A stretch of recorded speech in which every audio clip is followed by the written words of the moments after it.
I'd like to introduce you to Lily. She is a 1-year-old pit cross that came to us at the end of January from animal control as a possible neglect case. The pictures you see here are from when we first got her, and as you can see, much of her skin is just one big sore. Her skin is extremely itchy and she shakes frequently. Every time she shakes, pieces of skin, scab, and blood come flying off her, and she has a very strong yeasty odor. Her feet were also extremely swollen and very painful.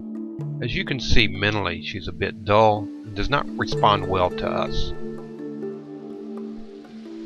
The first thing we did to try to figure out what was going on with her was to perform a skin scrape.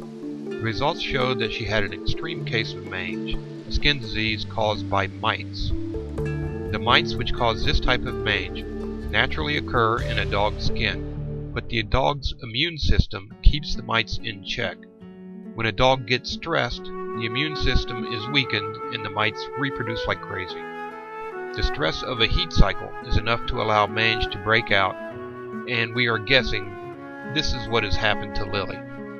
Usually mange just causes hair loss, but in extreme cases it can cause sores, and Lily is one of the most extreme cases of mange we have ever seen. Because so much of Lily's skin was open and weeping, she is susceptible to infection and can become septic. Also because she is weeping so much blood and serum, she is anemic and is losing a lot of protein. The first thing we did was to put a catheter in her and start her on IV fluids and IV antibiotics. Then we started her on medication to kill the mites in her skin, and unfortunately this medication may be something she will need to be on for the rest of her life. After several days of fluids and IV antibiotics, she was looking much better, and didn't look like she was going to die anytime soon. But we understood that her condition was going to take at least several months to clear up. Once we felt certain that Lily wasn't going to become septic, we started her on hydrotherapy, which involves running lukewarm water over her body and using a medicated shampoo to wash off much of the dead skin and scabs, allowing new skin to grow. Lily tolerates the hydrotherapy well, and I'm sure it feels good to have her scabby, itchy skin massaged with water. As you can see, her feet are very swollen. The back of her head was covered in very thick scabs that were hard to remove. After the hydrotherapy, Lily gets a good drying with a towel, and the rubbing of the towel also helps remove the scabs. Her itchy skin really enjoys the towel rub down. After drying, we treated the sores with a cream, which is the same stuff used on human burn victims. As you can see here, Perla is doing a good job placing the cream on Lily's sores. To keep the cream from rubbing off, we placed a shirt on her. Also, because she has essentially no hair and open sores, she is cold, and the shirt helps keep her warm.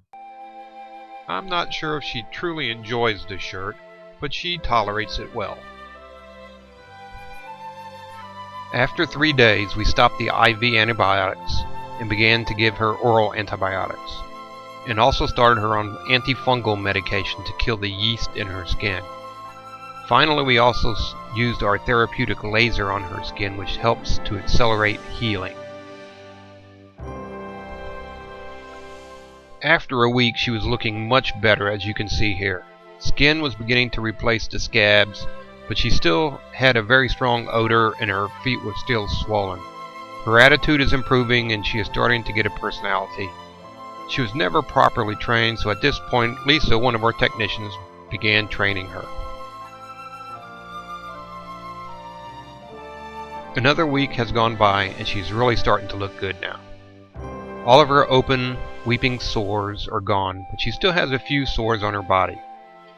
The skin at the back of her head has become thickened. She still has an odor, and the swelling in her feet has decreased dramatically. And as you can see, her personality is really blossoming, and she is just craving attention.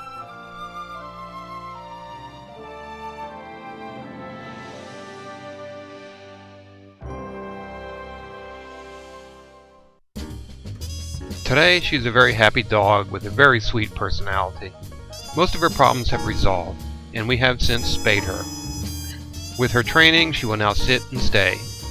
However, she's kept in the run most of the time and is now starting to crave attention.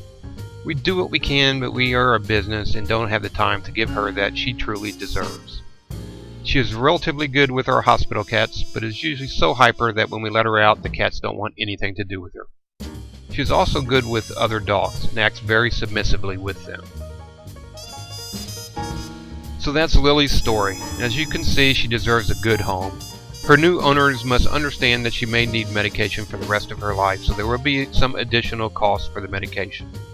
The good thing is that the medication that is used to kill mites also kills heartworms, so as long as she stays on the medication, she will not need heartworm prevention.